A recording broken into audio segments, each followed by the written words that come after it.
친구들 반가워요. 장원홍교회 이동전사입니다. 어떻게 한 주 동안 잘 지내셨나요? 지난 한 주 동안 다들 바빴다고 들었어요. 다들 지난주에 시험 기간이어가지고 시험 공부하고 뭐 과제하고 막 다들 바빴다고 들었습니다.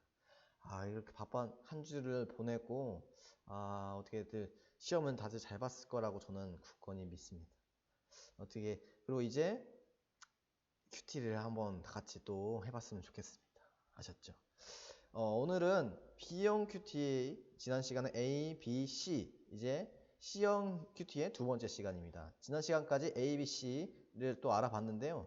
지금 이제 B형 큐티 같은 경우는 다양한 번역본을 통해서 알아봤습니다. 다양한 번역본을 통해서 뭐 관찰을 해봤고 또 거기에다가 육하원칙을 이제 대입해서 관찰했던 건데요.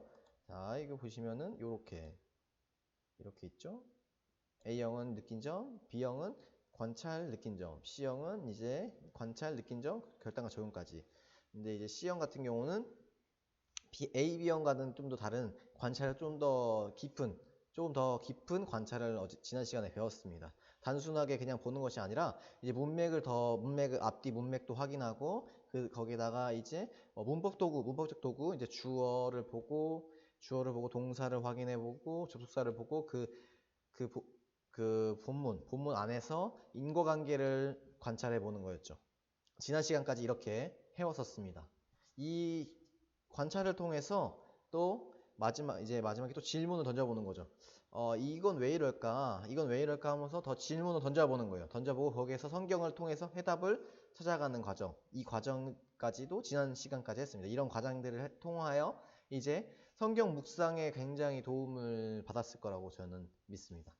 이제 오늘 같은 경우는 C형 큐티의 두 번째 시간입니다. 이 관찰을 했으면은 조금 더 다른 느낌, 조금 더 이제 느낌을 받을 수 있는 그런 것들을 오늘 알려드리려고 합니다. 어떻게 하면 조금 더 느낌을 더 받을 수 있을까?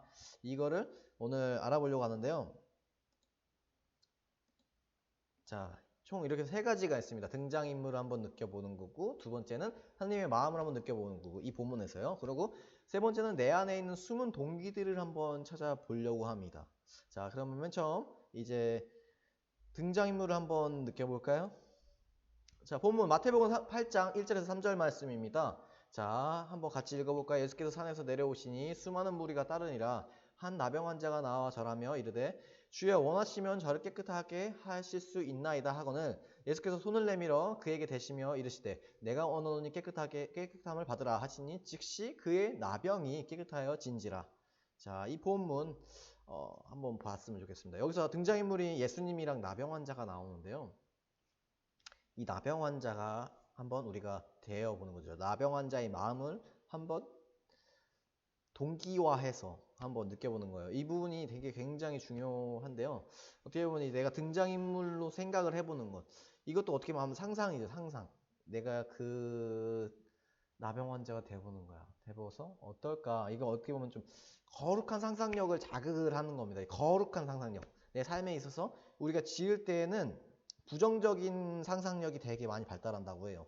이제 이 삶에 살면서 죄를 지면은 또 부정적인 또 어떻게 죄를 지면은 더 잘 지을 수 있을까 이런 부정적인 상상력이 점점 발달한다고 합니다. 우리는 이제 그런 상상력 말고는 거룩한 상상력, 하나님 앞에서 하는 거룩한 상상력을 자꾸 발달을 시켜야 됩니다. 그래야지 이 상상력을 통해서 우리의 삶이 변화가 되는 거죠. 그것은 어떻게 보면 이제 내가 등장인물 마음속에서 내가 이제 등장인물이 되어보는 거죠. 이렇게 될 때 이제 거룩한 상상력 안에 거룩한 상상의 범위 안에서 생각을 해봐야 되는데요. 이 범위가 어떤 범위냐? 바로 성경이라는 범위 안에서 상상을 한번 해보는 거예요. 저희가 상상을 한번 해보죠. 나병 환자가 예수님이 앞에 왔는데 내가 이제 예수님이 손을 내밀어서 그에게 대셨어요. 이렇게 딱 예수님께서. 근데 그렇게 이제 이렇게 얘기를 하시는 거죠. 예수님이 나병 환자를 근데 예수님은 말씀으로도 낫게 할 수 있어요. 가서 이제 그 전에 이제 성경 봤으면은 그 전에 이제 실로암 물가로 가서 씻으라 그러면 나을 것이다 이렇게 말씀하신 것도 있고 말씀으로도만 충분히 이제 나을 수 있는데 여기 본문을 보면은 그 나병 환자가 오니까 손을 내밀어서 이 나병 환자를 고치시는 것을 볼 수 있습니다. 앞에 부분이 조금 달라요. 다르게 고치는 것을 볼 수 있습니다. 예수님이 왜 이렇게 말로 할 수 있는데 굳이 왜 손을 댔을까? 한번 궁금증을 가져보는 거죠.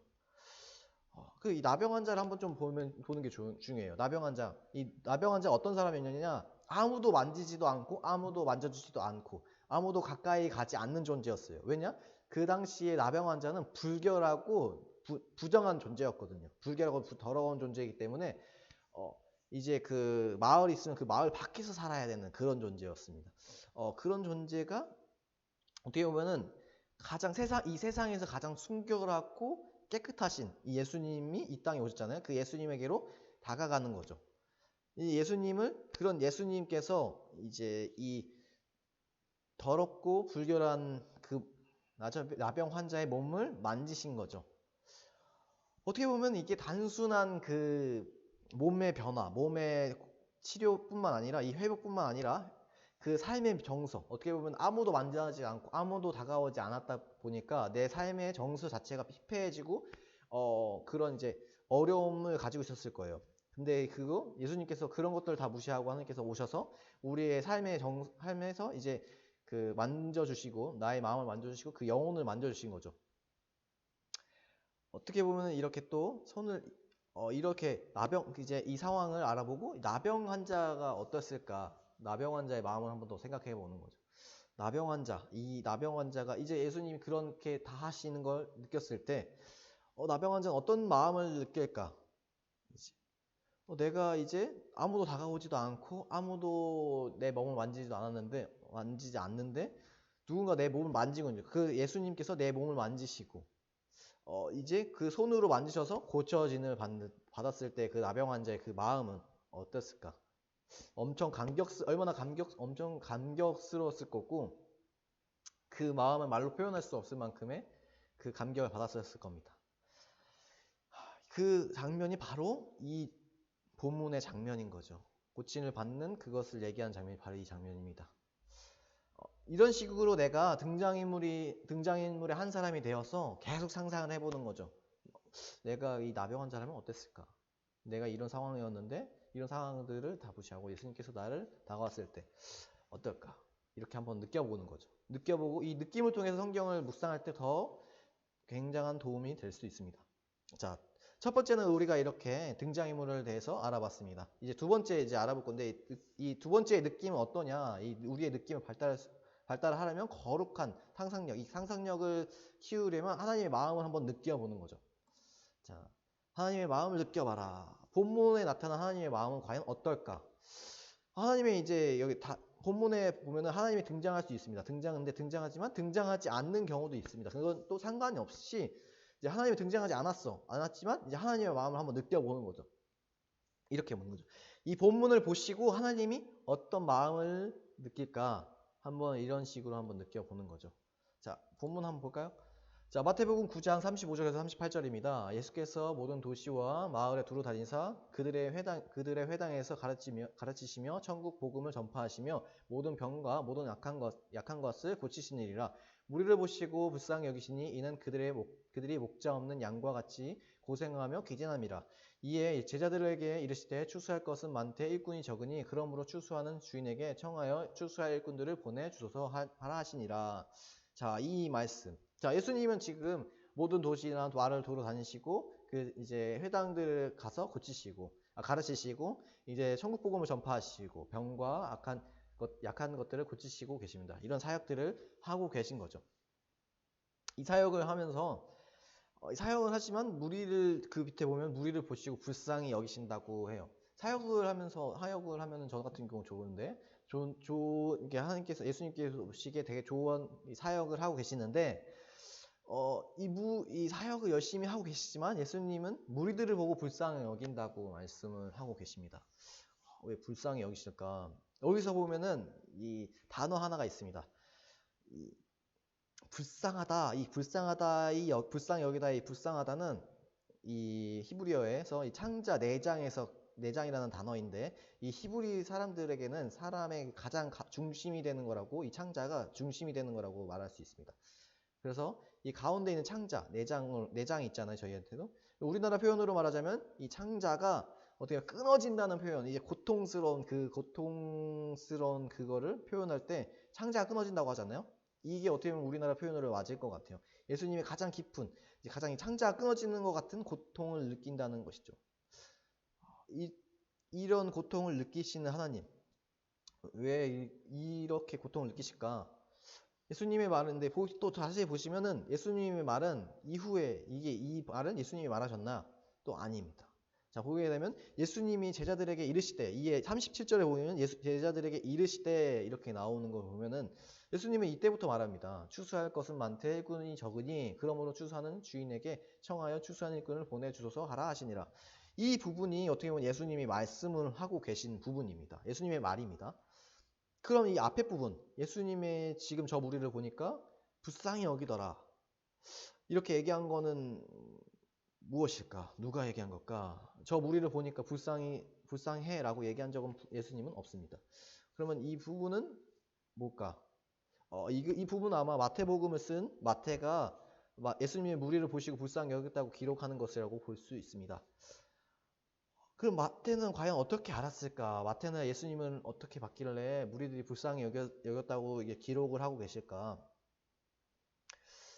아마 이렇지 않았을까요? 마태는 말은 하지 않았지만, 예수님께서 말은 하지 않았지만 표정으로 아마 예수님의 표정을 보고 불쌍히 여기심을 느꼈을 수 있습니다.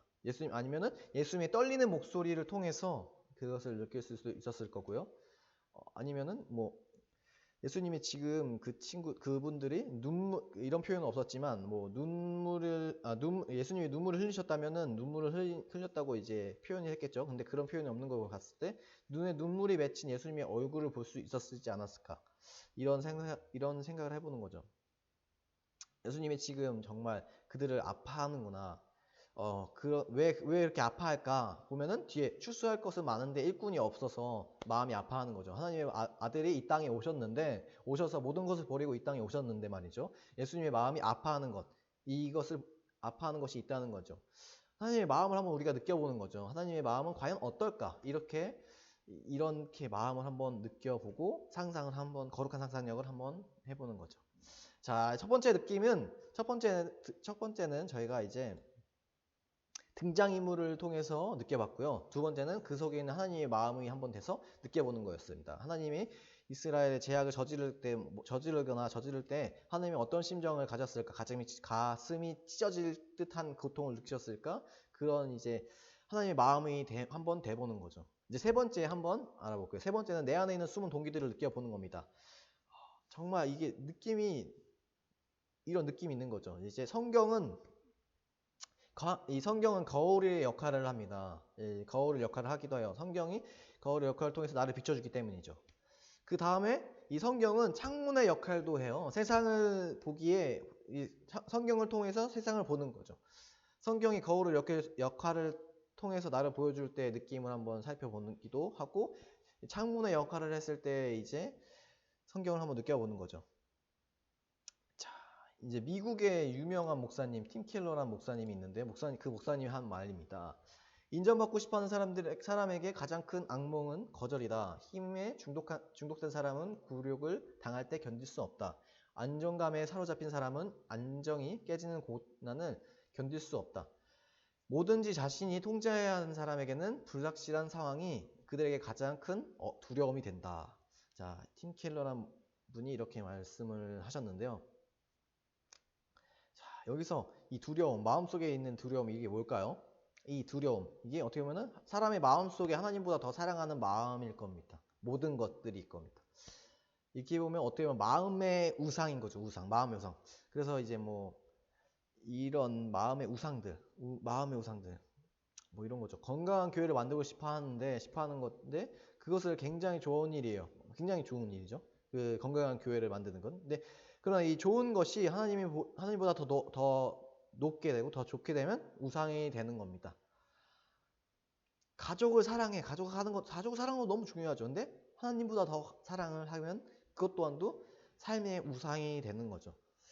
자, 결혼을 했는데 또 이렇게 결혼을 했을 때 그 남편과 아내를 굉장히 우상으로 만들었을 때 하나님보다 더 좋아한다면 이것 또한도 삶에 드러나게 됩니다. 남편이나 아내가 내 인생에 큰 실망을 줬을 때, 그 실망을 줬을 때 완전히 절망의 상태에 빠지게 되는 거죠. 그래서 슬픔과 절망, 어떻게 보면 이게 슬픔이랑 절망은 좀 달라요. 이제 슬픔은 이겨낼 수 있는 어려움입니다. 근데 절망 같은 경우는 이겨내지 못하는 어려움이 될 수 있습니다. 그것이 바로 이 절망입니다. 그래서 이제 이런 것들도 자식도 이것도 마찬가지예요. 자식이 우상이 됐을 때도 자식이 우상이 됐을 때 자식이 자신의 말대로 이제 막 이상하게 막 되거나 막 이제 자기가 원하는 대로 크지 않고 이상하게 크게 됐을 때 자기가 생각대로 되지 않았을 때 절망에 빠지기도 합니다. 이렇게 이제 이렇게 빠진 절망에 빠졌을 때 교회도 나오지도 않고 말씀도 보지 않게 되는 그런 상황에 놓이게 됩니다. 성경이 있고 하나님이 계셔도 그것이 어떤 위로가 될 수 없는 그런 상황이 바로 절망이 되는 거죠. 자, 그러면 이제 사람이 회복되기 위해서 뭐가 필요하냐? 뭐가 필요할까요, 여러분? 뭐가 필요하겠어요? 바로 내가 이게 어떤 게 필요할까 한번 더 생각을 해보는 거죠. 이 회복하기 위해서 내가 자식보다 아니면 아내보다 아니면 다른 어떤 것들보다 하나님을 더 사랑하겠다 이런 삶의 회개가 삶의 회개를 통해서 이제 삶의 사랑의 순서 이 하나님이 더 밑에 있었지만 하나님이 다시 위로 올라가는 그 사랑의 순서가 바뀔 수 있는 그런 회개가 필요한 거죠. 그럴 때 이제 삶이 바뀌는 것이고요. 모든 삶의 변화는 사랑의 순서가 바뀔 때 삶이 바뀌는 것이라고 말할 수 있습니다.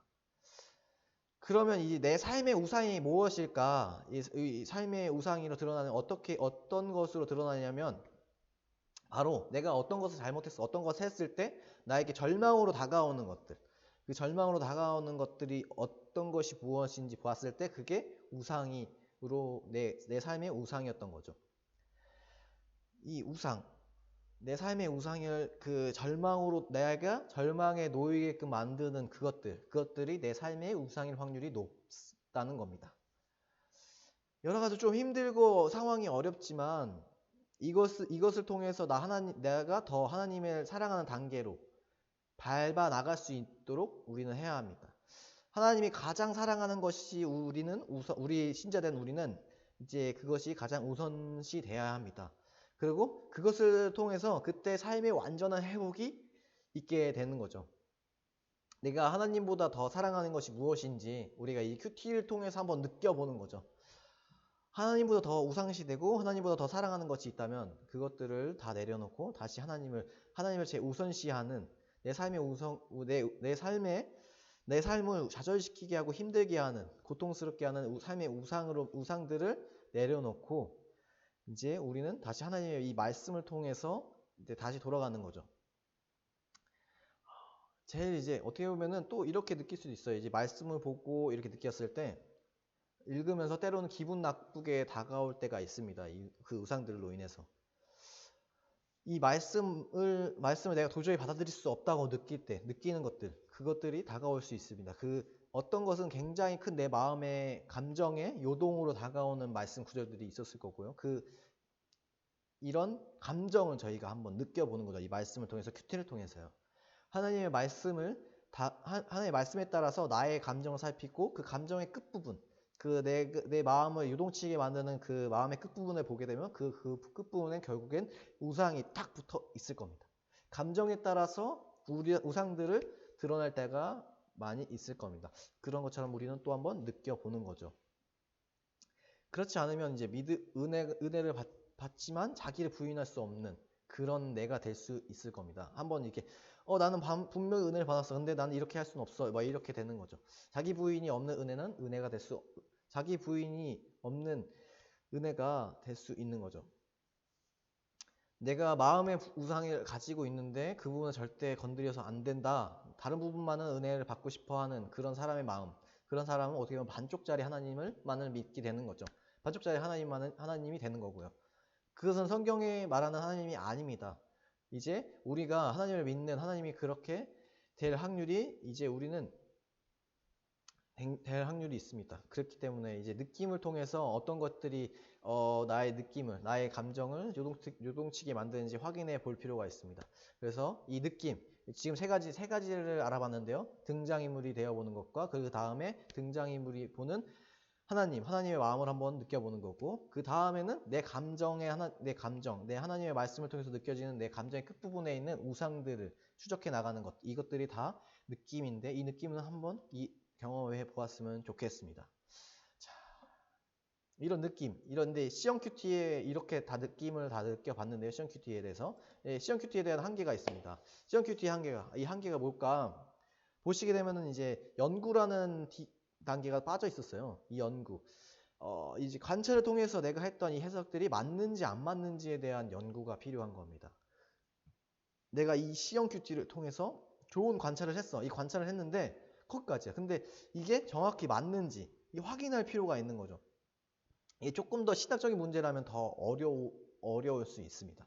그렇기 때문에 내가 묵상한 것이 관찰한 것이 정확하게 맞는지 아주 잘 관찰했더라도 그것이 올바른 해석인지에 대해서 우리는 확인할 필요가 있는 거죠.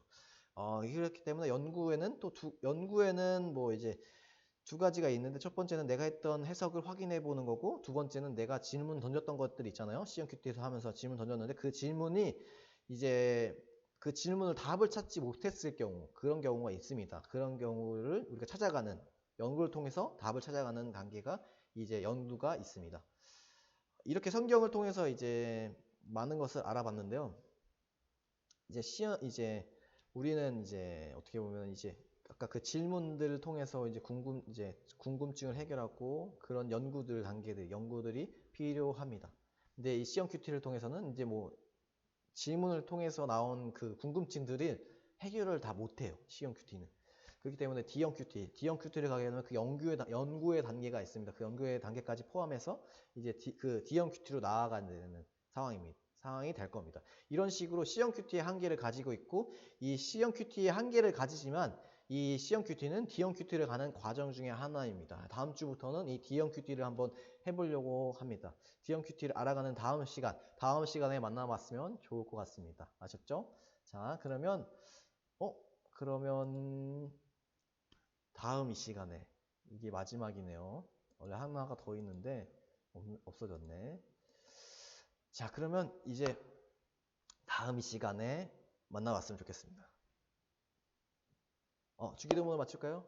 하늘에 계신 우리 아버지여, 이름을 거룩히 여김을 받으시오며 나라의 머시며 뜻이 하늘에서 이루어진 것 같이 땅에서도 이루어지리라. 오늘날 우리에게 일용할 양식을 주옵시고, 우리가 우리에게 죄진 자를 사하여 준 것 같이 우리 죄를 사하여 주옵시고, 우리를 시험에 들게 하지 마옵시고 다만 악에서 구하옵소서.